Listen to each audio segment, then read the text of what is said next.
Here we're going to show you a stretch for the pectoralis major muscle. So we're going to be using the band to get a little distraction. This is going to help open up your chest if you have postural issues where you're working at a computer all the time, kind of rounded shoulders and rounded chest here. This is going to help open you up and able to get into a better position for exercising and keep better posture throughout the day. So big thing, we need a band attached at the highest point. If you have a squat rack up at the top there, you can also attach back of the door or any kind of attachment point that's high. So at least about 6 to 8 feet above you. Now you're going to use the band here. You're going to feed the band around your hand. The band should go right behind the back of the wrist, and you're going to grab both sides of the band like so. Now, we're going to be slowly turning our body away from the attachment point, letting your arm kind of come back at an angle here.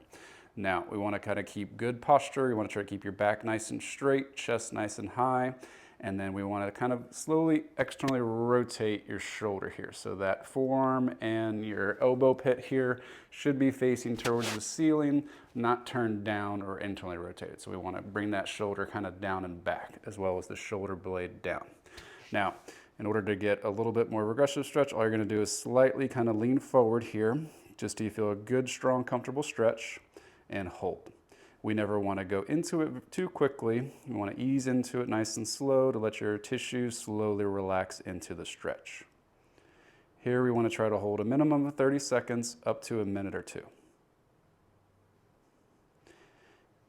As you get a little bit more of a stretch, you can kind of turn your body slightly away from that attachment point to get a little bit more of a regressive stretch.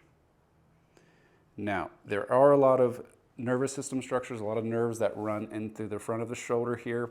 So we want to be careful that we're not putting any compression or tension too long on the nerves.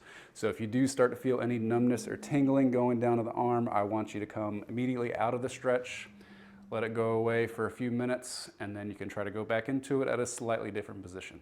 Again, it's very important that we don't aggravate those nerves at all and try to avoid any kind of position that does cause numbness and tingling. But for this stretch, if you can try to do at least 30 seconds up to a minute, maybe 2 minutes if you have a lot of tightness in the front there, this can really help open you up and kind of really stretch out those pecs.